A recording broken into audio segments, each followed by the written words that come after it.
बाहु express news आप लोग देख रहे हैं। मैं हूं अमजद खान। स्पेशल रिपोर्ट का एक और सेगमेंट लेकर मैं आपके सामने हाजिर हूं। जम्मू कश्मीर की अपडेट्स की अगर बात करें तो खबरें ज़रूर हैं, लेकिन स्पेशल इन खबरों को हम नहीं कह सकते क्योंकि ये खबरें बड़ी ज़रूर हैं, स्पेशल नहीं है।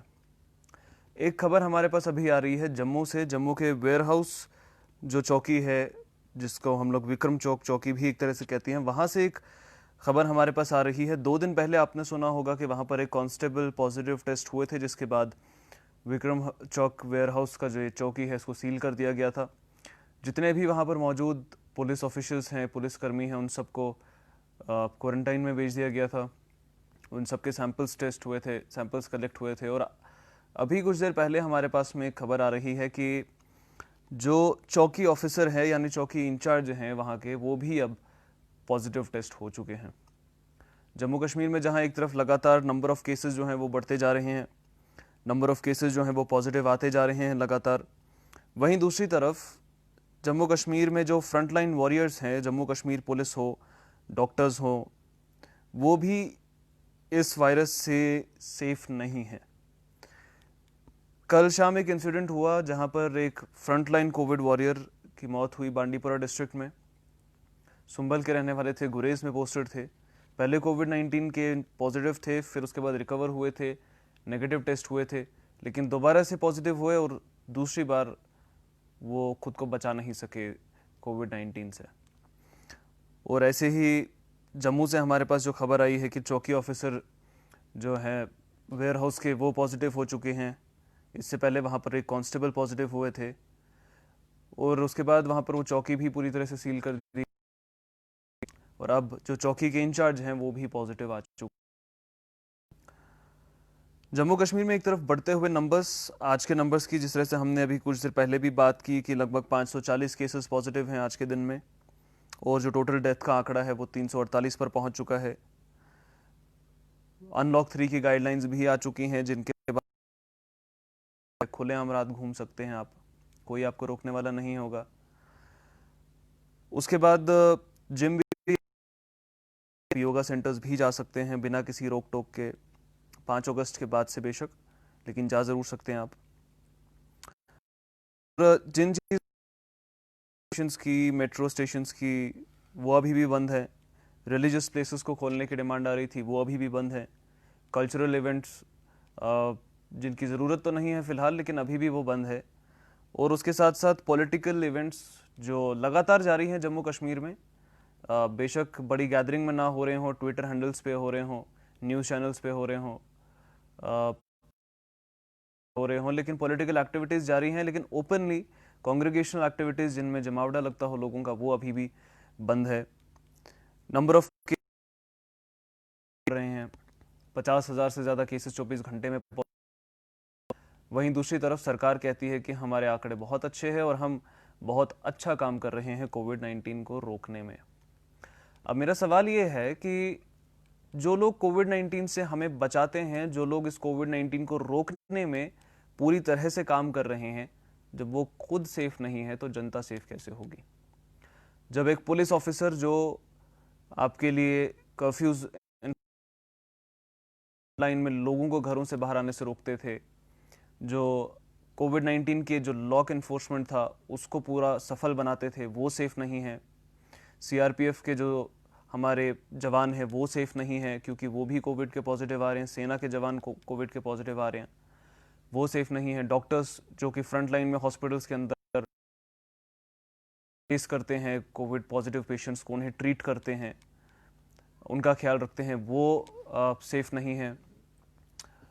तो सेफ कौन है जम्मू कश्मीर में, सेफ कौन है हिंदुस्तान में? 50,000 से ज़्यादा केसेस पॉजिटिव आ रहे हैं, तो कहाँ पर सही आंकड़े हैं? तीसरे नंबर पर 138 से पहुंच चुका है हिंदुस्तान। कहाँ पर हमारे आंकड़े सही है, ये सवाल है। और उसके साथ साथ जहां उम्मीद ये लगाई जा रही थी कि आज अनलॉक नहीं लॉकडाउन एनफोर्समेंट का अनाउंसमेंट होगा सेंटर द्वारा, वहीं अनलॉक 3 आ चुका है और एक और इसमें रिलैक्सेशन दी गई है ताकि लोगों का जो घर के अंदर बैठना था, एक कम्युनिटी में योगा होगा, वहाँ पर 10 से ज़्यादा लोग एक जगह पर होंगे। जिम्नेजियम्स खुलेंगे जहाँ पर काफ़ी ज़्यादा तादाद है कश्मीर की भी जो लोग जिम्नेजियम्स में जाते हैं, तो ये काफ़ी ज़्यादा बड़े सवाल हैं जिन पर फोकस करना बहुत ज़्यादा ज़रूरी है, जिन पर फोकस रखना बहुत ज़्यादा ज़रूरी है, क्योंकि जम्मू कश्मीर में जिस तरह से हमने देखा है नंबर ऑफ़ केसेस पॉजिटिव आते हैं, कोविड वॉरियर्स जो हैं वो पॉजिटिव आते हैं, और जिस तरह से लोग जिन्हें घरों के अंदर होना चाहिए वो लगातार घरों से बाहर आ रहे हैं। वहीं आगे को ईद का त्यौहार है और देखना यह है कि ईद के इस त्यौहार को कैसे मनाया जाएगा। क्या जो लॉकडाउन है उसको इन्फोर्स किया जाएगा, क्या लॉकडाउन के इन्फोर्समेंट के बाद भी लोग घरों के अंदर बैठेंगे या नहीं। और जिस तरह से आज चौकी ऑफिसर विक्रम चौक के पॉजिटिव आ चुके हैं, चौकी ऑफिसर जो वेयर हाउस जिसको चौकी बोला जाता है फेमसली, वहाँ पर कोविड पॉजिटिव, अब ऑफिसर ही पॉजिटिव है। जिस तरह से लोग कंटिन्यूसली घरों के अंदर हुआ करते थे, जिस तरह से जब अनलॉक शुरू हुआ उसके बाद विक्रम चौक एक बहुत बड़ा एरिया है, आप जानते हैं वेयर हाउस एक बहुत बड़ा एरिया है जहाँ पर कंटिन्यूसली रहता है, गाड़ियाँ लगी रहती हैं, ट्रैफिक जाम लगा रहता है, लोग एक दूसरे के साथ में बहुत क्लोजली कॉन्टैक्टेड होते हैं। वहाँ पर जितने भी कोविड के फ्रंट लाइन वॉरियर्स हैं वो हमेशा से ही खतरे हैं, जो अभी भी लगातार घरों से बाहर आ रहे हैं, लगातार जमावट ने। तो सवाल यह है कि अब कैसे रोका जाए कोविड-19 को। इलाज नहीं है, रशिया क्लेम तो करती है, फ्रांस क्लेम करती है कि उनके पास इलाज आ चुका है, यूके क्लेम करता है कि उनके पास इलाज आ चुका है, लेकिन वो भी अभी कह रहे हैं कि अगस्त के महीने के बाद वो इलाज पब्लिक में होगा, यानी अगस्त का महीना भी अभी लोगों को वैक्सीन के लिए इंतज़ार करना पड़ेगा। तो अब ऐसे में लोगों के पास में एक तरीका है जिससे कोविड-19 के नंबर्स रोके जा सकते हैं, वो तरीका है घरों के अंदर बैठना, और सोशल रुकेगा, लेकिन राम मंदिर की स्थापना के बाद उसकी बहुत ज़्यादा ज़रूरत है। हम ये सोच रहे हैं कि शायद से सुप्रीम कोर्ट ने आज तक फैसला नहीं किया। सुप्रीम कोर्ट ने शायद 2020 का इंतजार इसीलिए किया क्योंकि वो जानते थे कि कोविड-19 आने वाला है, और राम मंदिर को कोविड-19 से बचने के लिए। तो ऐसे जो स्टेटमेंट्स हैं वो कहीं ना कहीं कंट्रोवर्शियल हैं, जिनकी ज़रूरत है कि उन स्टेटमेंट्स को रोका जाए और लोगों को एक तरह से जो डिवाइसिव माइंड है उस पर जाने से रोका जा सके। कोविड-19 के इलाज, जो कोविड-19 के हमें रेगुलेशंस सरकार बता रही है, जो रेगुलेशंस हमें वर्ल्ड हेल्थ ऑर्गेनाइजेशन बता रहा है, जो वर्ल्ड हेल्थ ऑर्गेनाइजेशन बता रहा है, पे फोकस रखें हम लोग, ना कि ऐसे जो राजनीतिक स्टेटमेंट्स हैं उन पर फोकस रखे, चाहे उसमें 19 को हिंदुस्तान के अंदर, जम्मू कश्मीर के अंदर फैलने से रोके। और जितना हो सके उतना हम परहेज़ करें घर से बाहर आने से, उतना हम परहेज़ करें घर के अंदर रहें, और जो एसओपीज़ गाइडलाइंस हमें दी जाती हैं उनको हम पूरी तरह से फॉलो करें। और जो एसओपीज़ गाइडलाइंस हमें गाइडलाइंस हैं कि आप घर के अंदर बैठें, आप बाहर ना जाएं, आप हैंड सैनिटाइजर्स का इस्तेमाल करें, आप मास्क का इस्तेमाल करें, आप सोशल गैदरिंग्स से बचें।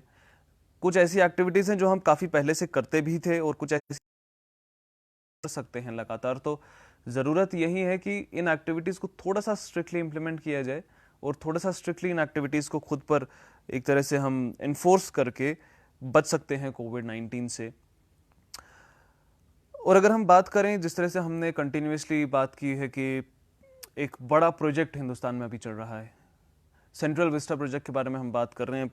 20,000 करोड़ की लागत से सेंट्रल विस्टा प्रोजेक्ट बनेगा। अब आप जनता हैं, आप कि आप सरकार से सवाल करें कि अभी के टाइम पे क्या हमें 20,000 करोड़ के सेंट्रल विस्टा यानी एक नए प्रधानमंत्री ऑफिस, एक नए प्रधानमंत्री के घर की ज़रूरत है, या फिर हॉस्पिटल्स की ज़रूरत है, वेंटिलेटर्स की ज़रूरत है, पीपीई किट्स की ज़रूरत है, मास्क की ज़रूरत है, दवाइयों की ज़रूरत है, या फिर गरीब लोगों तक खाना पहुंचाने की ज़रूरत है, डायरेक्ट टू हैंड कैश की ज़रूरत है जो उन लोगों तक पहुंचे जिनकी उसकी असली जो उनके हकदार हैं उन तक वो डायरेक्ट टू हैंड कैश पहुंचाया जाए, या फिर 20,000 करोड़ का एक विस्टा प्रोजेक्ट बनाया जाए, जो एक प्रोजेक्ट है जिसके बाद पीएमओ ऑफिस बनेगा एक नया। तो ये कुछ ऐसी चीज़ें हैं जिन पर जनता को, आपको फोकस करने की ज़रूरत है, जिन पर आपको सरकार से सवाल करने की ज़रूरत है। तो सवाल करें, जम्मू कश्मीर की पॉलिटिक्स में एक्टिवली अपना पार्ट निभाएं, और उसके साथ साथ जो हमारे कोविड के फ्रंटलाइन वॉरियर्स हैं उनकी मदद करें कोविड-19 को रोकने में, चाहे हॉस्पिटल की बात हो, चाहे पुलिस की बात हो, चाहे अन्य डिफेंस सर्विसेज की बात हो। बेशक जो नाइट कर्फ्यू है वो चुका है, लेकिन घरों के अंदर बैठे और घरों के अंदर बैठ करके जो नाइट कर्फ्यू हटाया गया है उसको खुद सेल्फ इम्पोज करें खुद पर, और कोविड-19 से खुद भी बचें और अपनी सोसाइटी को भी बचाएं। अभी की बड़ी खबर जो हम आप तक पहुंचा रहे थे वो यही है कि 600 से ज़्यादा केसेस आज पॉजिटिव हैं जम्मू कश्मीर में। 540 केसेस, माफ़ कीजिएगा, आज कश्मीर में पॉजिटिव है। और उसके साथ साथ अभी जो हमारे पास एक खबर आई है वो ये है कि विक्रम